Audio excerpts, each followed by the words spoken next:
All right, let's watch the face off and then we're going to talk about the fight. We're going to go full screen while they face off. We'll be right back.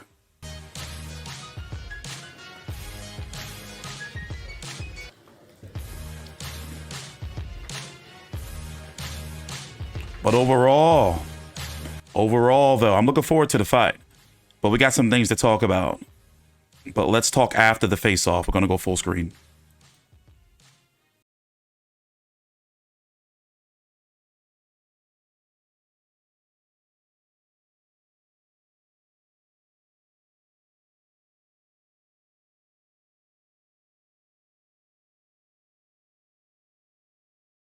On October the 8th on the DAZN pay-per-view in the UK.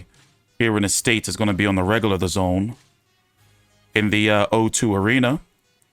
Catch weight 157 pounds, or is it 156? But it seems as though, unless it was a work and he was bluffing, playing mind games, that Eubank Jr. is concerned about that weight. Let's look at the size.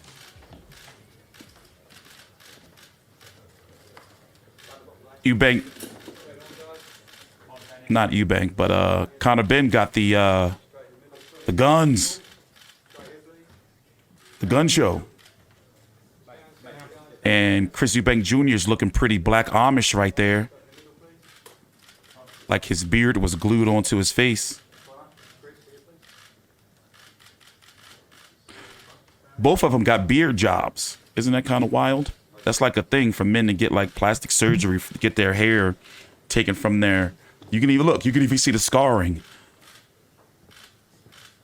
But I don't know. I'm guessing that's what you UK cats are into, getting beard transplants and shit over in Turkey. Floyd got his whole fucking face and oh shit, scared me.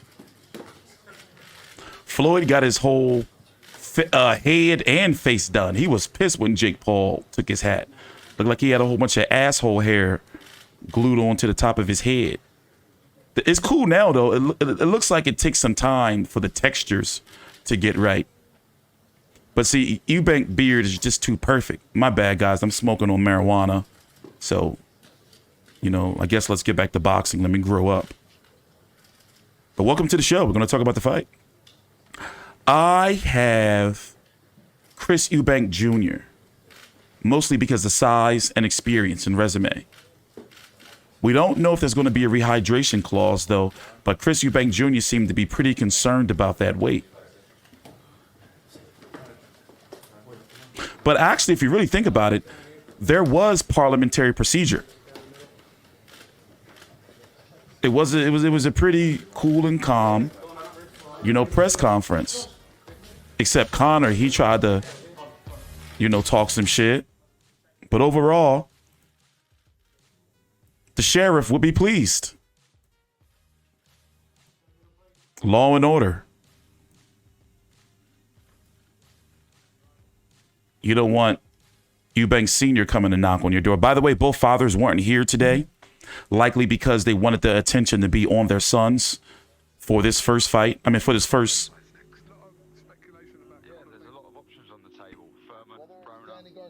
Go maybe let's watch this first. European title shot. A lot of people have been asking about that one. Love it. Love the gas fight.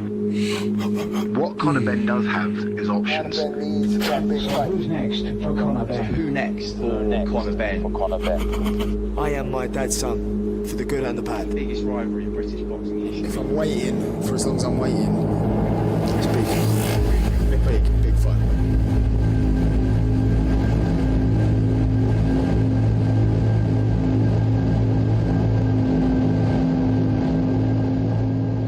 Okay, that's the first official promo for the fight. But yeah, what I was saying is likely the fathers weren't there because they didn't want to take away from their son's press conference. Pretty cool, calm, chill press conference, but I was concerned about some things, though. For one, Kali Sarlin of Wasserman Promotions, Wasserman Boxing, he tried to lie and say Chris Eubank Jr. had an injury. Bro, we got to go recap some shit, all right? Thanks for joining me, but basically, we just sat here and watched the whole press conference live. So what I'm going to do for you guys now in the recap, I'm only going to replay only the good parts for those who are just getting here. So let's rewind back. First of all, let's talk about the weight, because one thing for sure is Chris Eubank Jr. kept bringing up the weight. And here's my thoughts. My thoughts are, if you sign the contract, don't fucking bitch to me or the fans. You signed the contract, bro, for the weight. Like, I'm not trying to hear that shit. Now, I do feel that this is a fight that if it was able to happen, it's supposed to happen.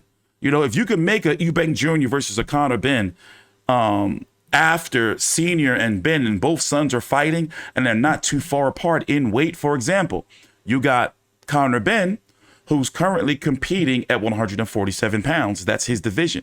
He's chasing a title shot, but fights that he wants, he's not able to get for promotional reasons. Don't let Eddie Hearn fool you, casual boxing fans.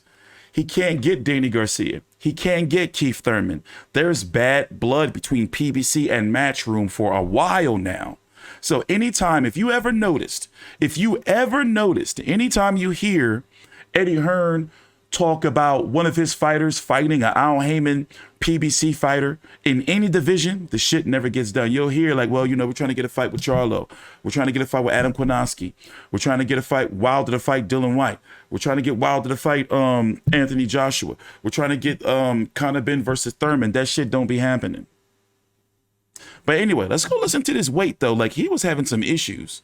Now, some fans may say, okay, this is a work, meaning that he's just playing mind games.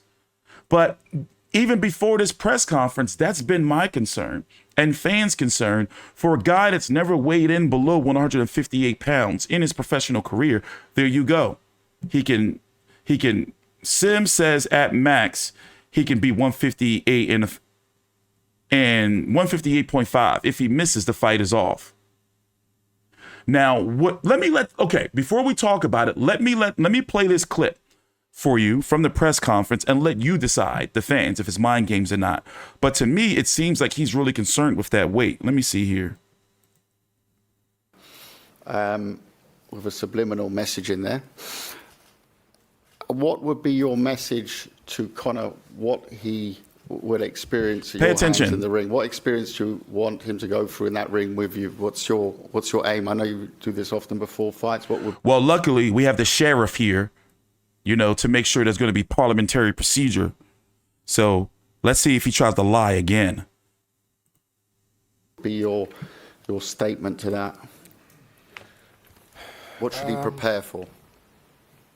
You know, his old man isn't here today, my old man isn't here today, but, you know, I'm going to be his fatherly figure during the lead up to this fight and on the night. Excuse me, 1 second, Chris. Whose dad was here holding their hand their whole career? Whole career. I'm just saying. Oh no, I don't need no father figure. You do. I'm gonna be your father for this fight. You do. I don't. I'm gonna take you to school. I'm gonna walk you through the doors. I'm gonna sit you down in class, and I'm gonna stick on you, and I'm gonna teach you every single lesson you need to learn. That's how I see the fight playing out. And if you want to ask me, do I have any advice for him? My advice is no one asked. No one asked. Well, You're getting ironed out. No one asked. Calais asked, so I'm gonna be polite and answer his question. He said, "What have you got to say?" You said what you've had to say. No one's asking for your advice, mate. My advice to Conor is, you know, get sparring partners who are going to really. Now listen to this shit. Listen to this dark ass threat. And it's a damn shame that not once during this press conference was the Warriors Code mentioned. I'm sure it's going to have to come up during this build-up. You for the next 8 weeks.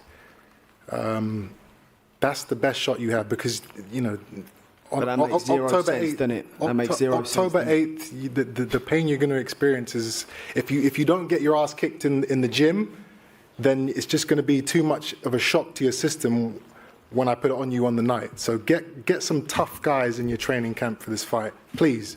That way we can make it more of a competitive event on October 8th. I'm going to ask a question now, and Eddie, you might want to ask Conor the same question, because it's clear that there's no real reason for the dislike other than the family names. I mean... Dislike Conor. He hasn't done anything to me personally.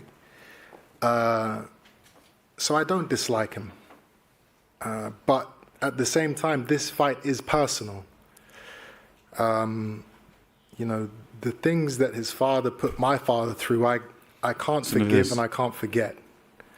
And I grew up, you know, I watched the mental stress and the toll it took on him preparing for those fights. I watched the injuries and my mother having to look after him after the fights and him going to hospital and him losing half of his tongue.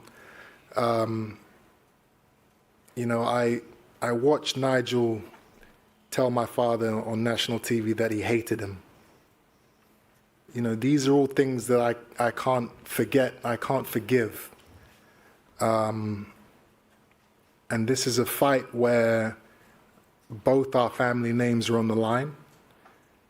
And we have to uphold those names to the best of our ability. We're both going to do that.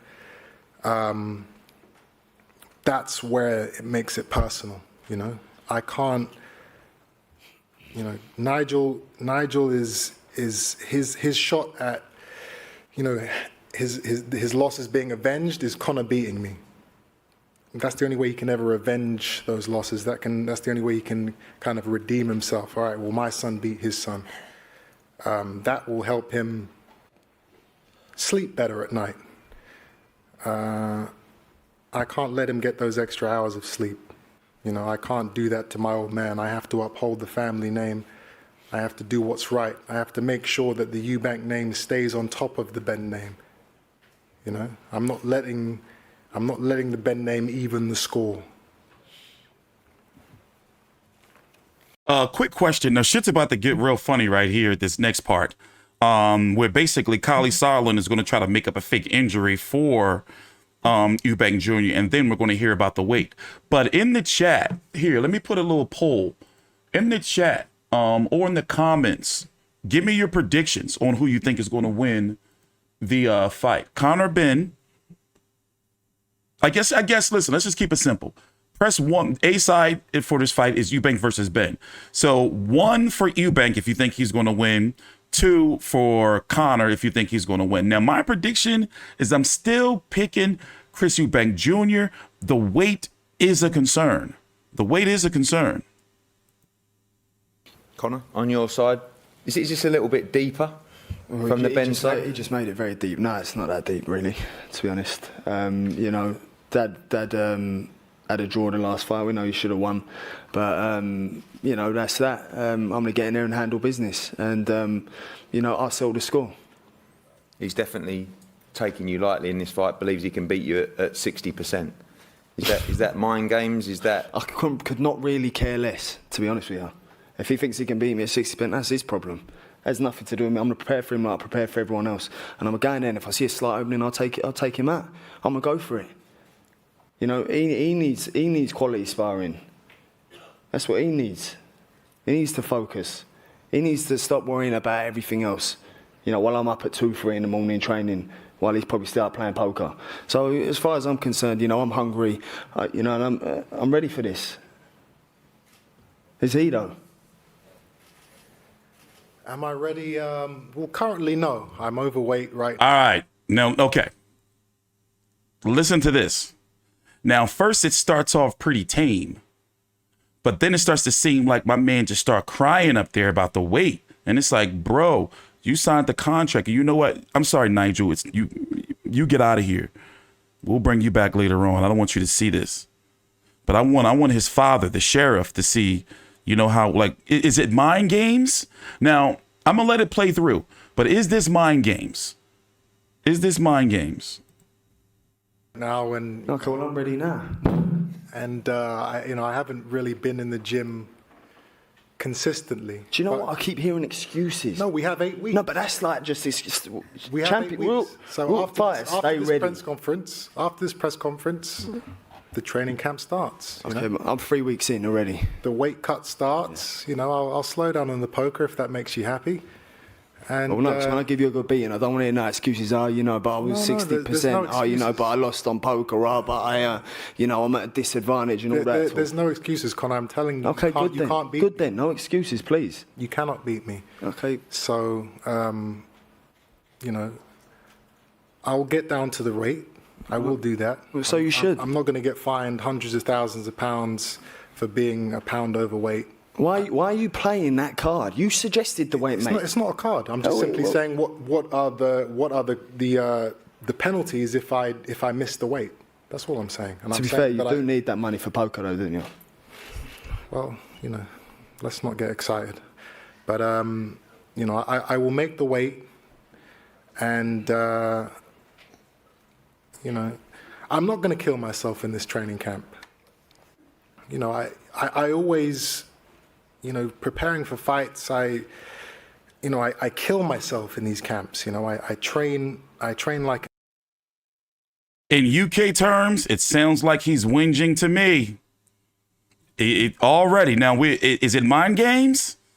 You know, I'm not liking that body language, guys. Listen, I'm not liking that body language. It seems, and then, you know, it seems like he genuinely doesn't know what the penalty is for if he misses weight. Like, it's like, you know what? I'm not going to kill myself to make this weight. How much money will I lose if I come in close to my normal weight? And I've always thought that Chris Eubank Jr. was a bigger middleweight 160 pounder. You know, but I don't know, bro. I'm not liking that. That's the only issue I have with this fight is the catch weight. But I understand, you know, they wanted to make it fair where Conor has to move up. All right, well then, you know, Chris, you got to move down. But who really is it more of an advantage for? It seems like it's really an advantage for Benn, but let's listen to the rest of it. You know, because I mean, even in this still picture right here, he doesn't look like concerned, like, you know, shit, that motherfucking weight, you know, that shit gonna be, I'm gonna have to kill myself, but you know? An animal, I spar killers. I'm not doing any of that for this fight because one, I don't need to, and two, you know, the weight is the main thing for me. Weight cut. You know, I want longevity in the sport, and what a lot of people don't know is that what takes it out of you, what really puts, you know, the miles on the clock is hard training camps. Sparring 3-4 times a week for 8 weeks. That takes a toll on you when you do that for years and years and years. I don't need to do that. I don't need to toll myself for this fight. I just need to make sure I make the weight, make sure I'm fit, make sure I, you know, get up to my 60% and take care of business, you know. Chris, can I just ask, I really get the feeling that you think you're going to walk straight through Conor. Now watch this. Old mate right here, Solin, in the suit, he's going to try to make up some shit. Now listen to this shit. Shit gets wacky right here. Ben. Absolutely. That's the game plan. I don't need a game plan. I just need to show up. What you know, we saw in the Williams fight, you boxed offensively, defensively. You didn't really turn the screw in that fight. He broke his hand in the second round, though, Ed. Yeah? No, I didn't break. Come on, Calais. Don't indulge. Why are you making things up, That story, yeah. Come on. I know you're a promoter, but you don't have to take it that far. I would say it was a strategical performance, and we got the job done. We got the job done. Was it my best performance? I don't know. You know, So we're just going to try to gloss over that his promoter tried to make up an injury. We can't just gloss over that. Bro, he can never be trusted again. If Eubank didn't cut that BS from his promoter, I would have said he was whinging. Okay, all right, that is a very good point. I don't know how to Sharital. That's a very good point. That's a very good point. Performance, and we got the job done. We got the job done. But no, he can't never be trusted again. He just tried to make up an injury. The Williams fight, you boxed offensively, defensively. You didn't really turn the screw in that fight. He broke his hand in the second round, though, Ed. Yeah? No, I didn't break. Come on, Calais. Don't indulge. Why are you making things up, That story, yeah. Come on. I know you're a promoter, but you don't have to take it that far. I would say it was a strategical performance, and we got the job done. We got the job done. Was it my best performance? I don't know. You know, I dominated the fight. You know, people talk about, oh, well, he's lost his killer instinct. Roy Jones has changed his fight style. He doesn't have that you know, he can't throw all those punches anymore. I mean, listen, if that's what Conor wants to think to help him prepare for this fight, then that's okay. Why are you worrying about what I think? Oh, I'm not worrying. Why you are clearly? You can come out however you want. It ain't going to make no difference to me and my approach. I'm still going to come out and do exactly the same thing. I'll do every single time. Okay. So come out how you want. Yeah. Well, you know. Can I ask you both a question? Conor, maybe starting with you. On the training camp, you've obviously had lots of hard training camps in the past, but do you think that the mindset around this fight is going to change the camp? Is it going to bring a different dimension to it? No, because I train hard regardless. You know, each fight I treat as my world title fight. There's nothing more I can possibly do. And, you know, it's exactly the same for this fight. If I can raise the bar in training, then I will. If I can push myself more, then I will. But I don't know if I can. I do everything I can anyway. I'm a motivated, young, hungry fighter. So there's nothing more I can do. Irrelevant of who it is, that could be anyone sitting there. I'm still going to train hard. Is there more pressure on my shoulders from the public about this fight? Of course there is, and so he's going to be feeling it as well. But you know, I'm treating the same way I treat everyone else. I prepare the same way I prepare for everyone else, and that's full steam ahead. And when me, on the other hand, I won't be preparing like I usually prepare. Like I said, I want to keep. What happens if I beat the gas you, Chris? in the tank? What do you do then? What's Conor? If no, just answer the question. Don't go, Conor, if you beat me. Blah blah blah. I'm going to answer your question if you calm down for a second. Parliamentary procedure. You know, you have nothing to lose in this fight. If you pull off a miracle and beat me, you're a superstar. You know, you're a made man. You're out your father's shadow. It's beautiful. I'm out my father's shadow already, mate. No, you're not yet. No, yet. he's That's not. your opinion. Yeah, you're not. That's your proven opinion. Yet. You're not proven yet. That's your opinion. This is your chance to do that. Struck a I nerve. disagree. And if you lose, it's too early. It was too early. It was too soon. You keep thinking about excuses, though. No, you don't hear me come out with one excuse. Oh, you know, he's a heavier weight and I'm taking the gown. I can't give a rat's ass. I think I can beat you. I'll beat you.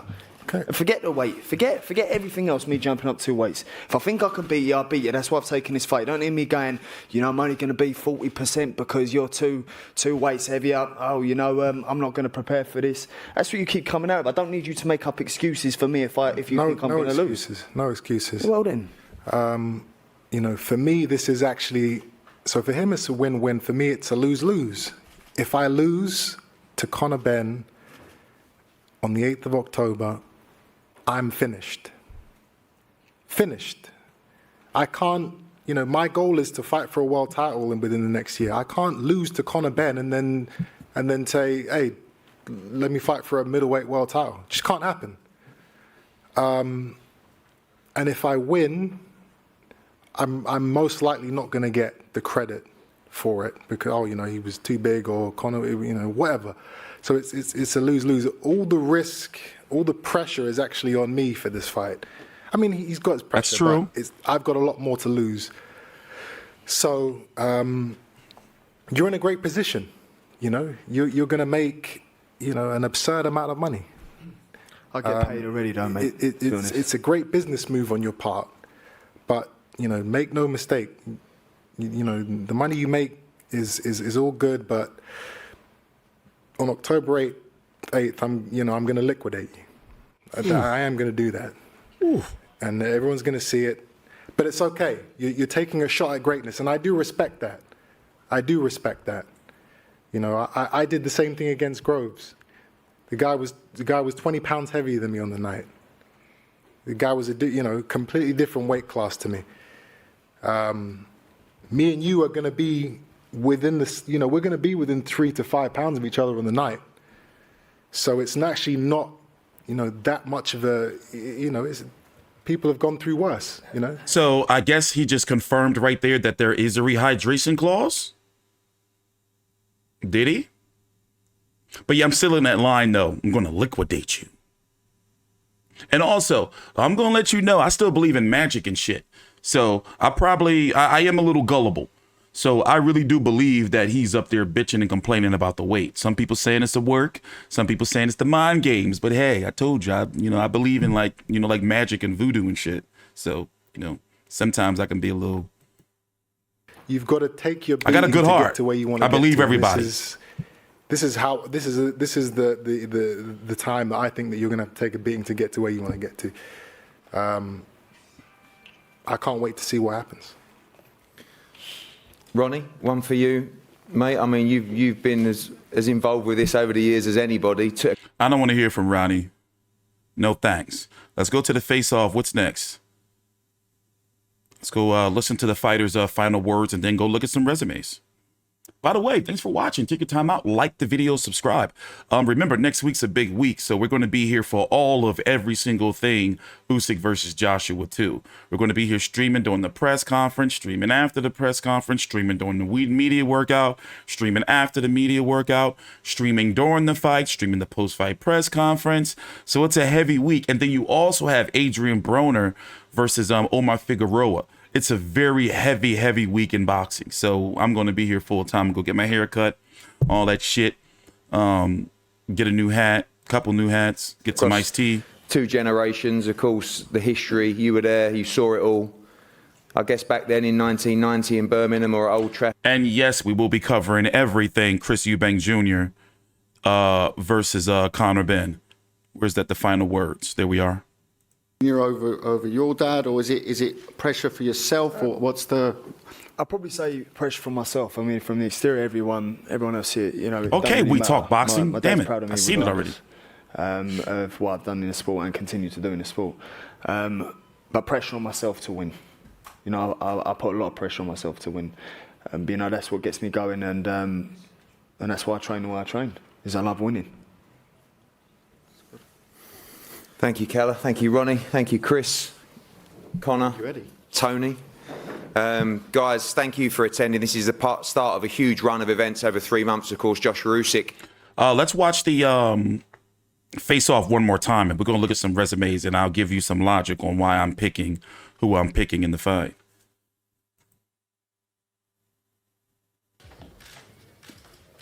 Look at the size difference.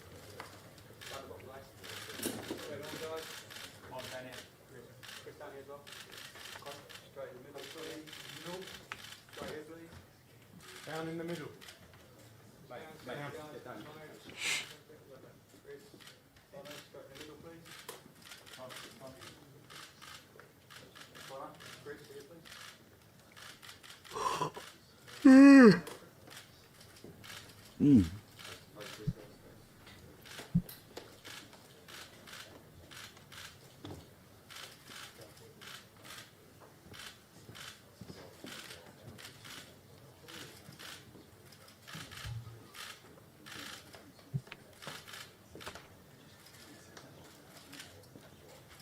Oh, I missed the opportunity. Damn.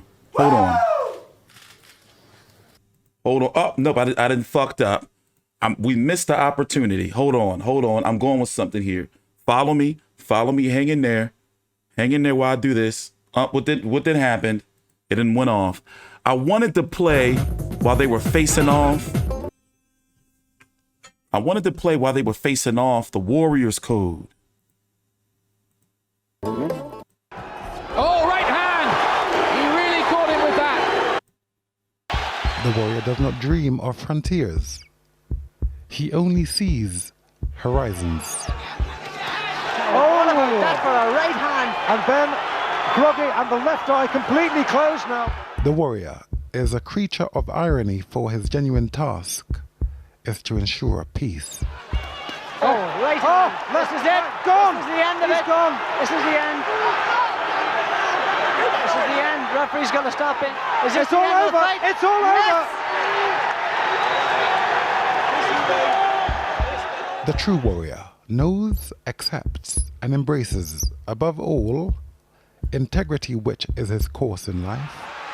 Tonight's his night, Dave. I'll tell you, he's really hurting Eubank here. Eubank looks on the verge of being stopped. Reason, and the application of reason, which is his only weapon. What a round! And he's down! He's straight up. There is a mandatory 8. No, there is not. Back he comes. Oh, he's got Jackson down. And forgiveness, the one true cleansing virtue. The referee's on the verge of stopping it. He stopped it. He stopped it. Unbelievable. Oh, no. That is the most incredible end to a world title fight I have ever seen in my life. And only when one can fully absorb these most divine of all virtues can one at last see how impossible and futile it is to make war. Warriors Code. How you like that? Y'all like that shit? Y'all like that shit? I had to. Come on, I had to. But let's get to business, though. Let's go look at the resumes. Me, personally, I think... look, that's the face like, shit, I got to go to camp now and start making this weight. But let's go look at the resumes. Conor Benn, 21-0 with 14 KOs, 25 years old. He should have lost to this guy right here, Cedric Pinode. I covered the first fight on the channel. I covered both of them. But he's never weighed in any more. He started his career at 141. And he's never weighed in no more than 148.5 pounds, competing currently in the 147-pound division. He is ranked, where are you ranked right now, Conor, at 147 pounds? These are my rankings, by the way, FightView360.com. The link is down below in the description box. So, of course, he's trying to get a shot at a 147-pound title, but basically all the titles are held up because we're waiting for Errol Spence and Terrence Crawford to be announced for hopefully November the 12th or 19th, according to ESPN and Boxing Scene. Then you have Boots Ennis and Virgil Ortiz, who are the current mandatories in line, and then that's when you have a guy like Conor Benn, and you have Keith Thurman there, but just because of his name. But here is Conor Benn, number 5 by the WBC, number 3 by the WBA, number 5 by the IBF, and number 4 by the WBO. And frankly, like, he's there, but he can't get any fights with the big guys, the top names, or guys that we wanted to see because of political reasons. So for me, this is a very, very good fight for him. And somebody said it also in the chat that it's a win-win situation for him, because if he loses, what are they going to say? Oh, well, he dared to be great. He took a test for fighting a fighter 2 weight divisions above, a fighter that can compete at 168, and he lost. So the problem I have with this fight, and I have some concerns, is that if you look at Chris Eubank Jr., by far the best resume. In fact, let's back up a little bit. The only significant names on his resume, and it depends on how you look at it, but Chris Van Herden, he ain't really nothing. Chris Algieri was way too long in the tooth, old, and Chris Algieri don't got no punching power. So I was like, yo, Conor Benn going to just put a boot in his ass. Adrien Granado's very disappointed in him. He just ran around all night. Samuel Vargas, and he beat Sebastian Formella better than Sean Porter. But at the same time, these are all guys that he should beat. And if you really think about it, 1, 2, 3, 4 of these fighters are veteran 147-pounders.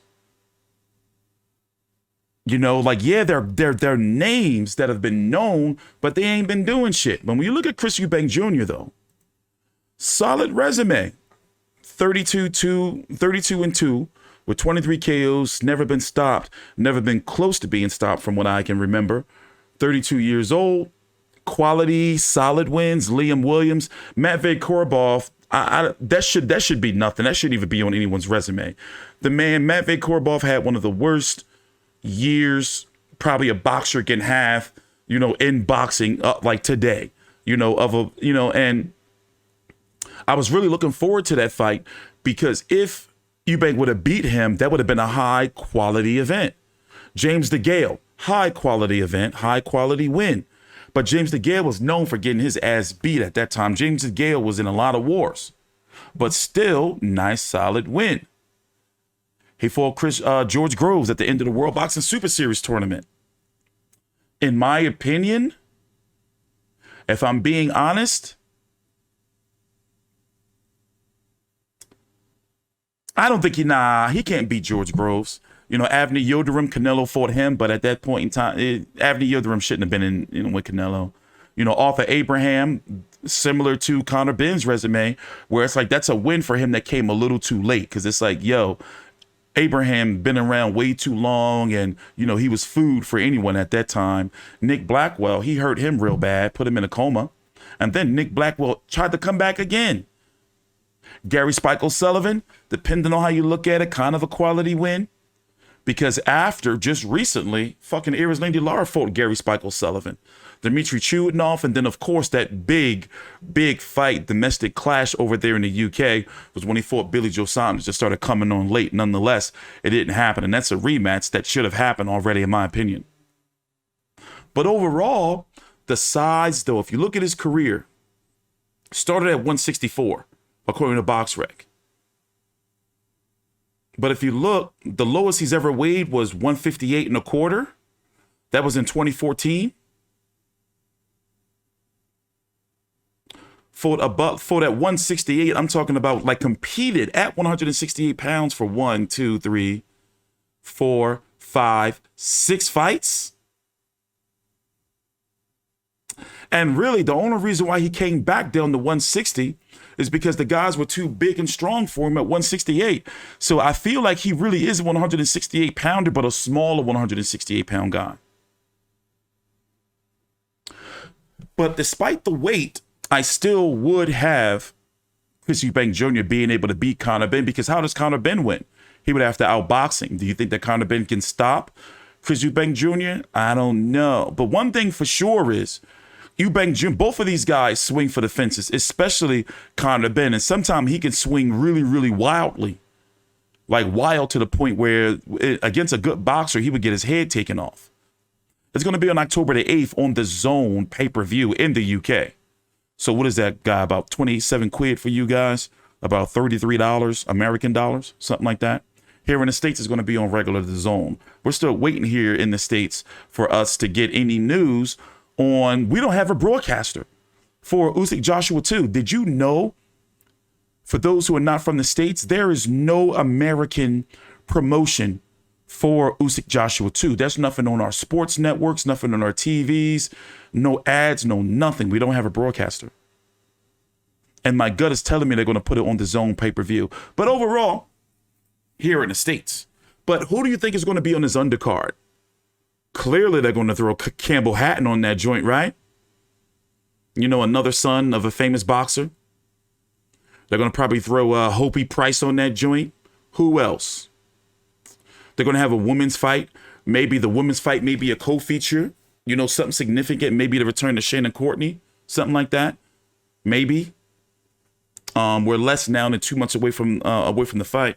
But overall, like, is this fight something that people feel is going to be a success? You know, is this something like, yo, it's finally happened and I've been really, really waiting for this fight? I don't know. Over here in the States, I got to be honest with you, nobody gives a fuck about this fight because really, we had no access to to Nigel Benn's or Chris Eubank Sr.'s fights. Those fights wasn't broadcast over here. By the way, let's go back down memory lane before we go.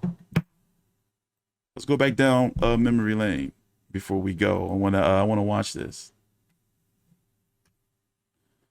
Let me see, Eubank. I got a surprise for you.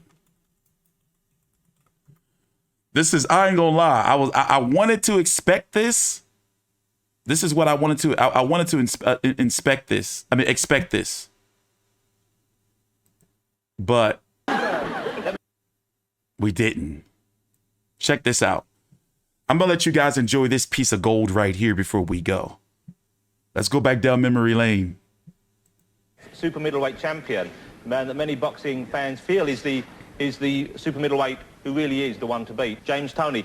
James, I'm sure you're aware of this fight between Nigel Benn and Chris Eubank. Are you watching it with interest? Who do you think will win, and are you looking forward to taking one of them on? I don't care who wins, and I'll fight either one of them. I mean, I'll fight both of them on the same night if they want to.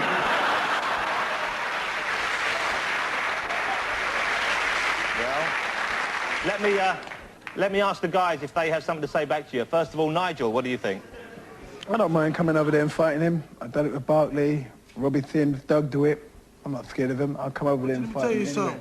I'm not Iron Barkley, I'm not Doug DeWitt. When you come over here, That's cool. I'll see you soon. Let me ask for Chris Eubank's response to your statement, sir. Chris, what do you have to say? What do you have to say? Chris, what do you have to say to the current IBF super middleweight champion? I'm the best. When I see you, I'm gonna beat you and your mama's ass. Now that's where I thought he crossed the line. But was he calling Nigel his mama? Because I could have sworn when I first saw this, I swore that he was LGBTQ+. Not even joking, no disrespect. Because when I first saw this clip years ago, I was like, was he like, over there? You're full of mouth. I wonder if you have any final comment for fight fans over here. How do you regard the WBA? Chris, what do you have to say to the current IBF super middleweight champion? I'm the best. When I see you, I'm gonna beat you and your mama's ass.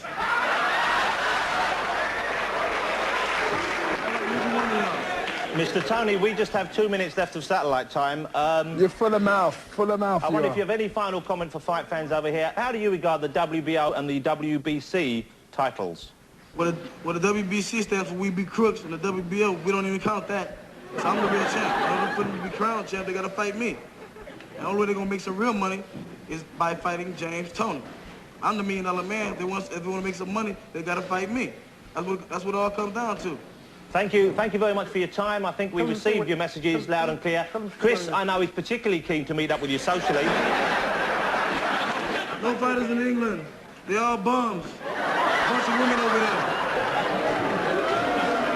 Bunch of mamas. No, give the man his due. He's bigger than most of us. Listen, can you put me through? I think we've almost out of time now. Yeah. Chris would like to say one final thing to you. Chris Eubank, one final quick thing. You seem as though you're purely ignorant, and I'll give you a few lessons.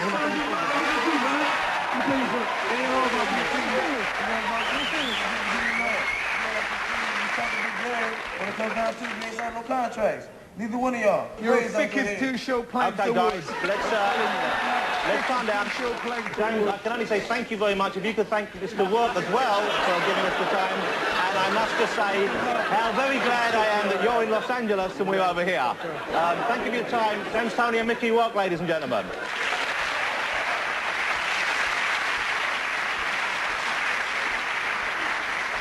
Mickey, I think that's it. Mickey. All right, guys, I just had to get that out. But I'm going to get up out of here. I'm going to see you guys later on. I'm going to be uploading videos throughout the day. And then for those who care, I'm going to be here tomorrow streaming during the Teofimo Lopez Pedro Campa fight. But stay tuned. On Monday, I'm going to be releasing my podcast.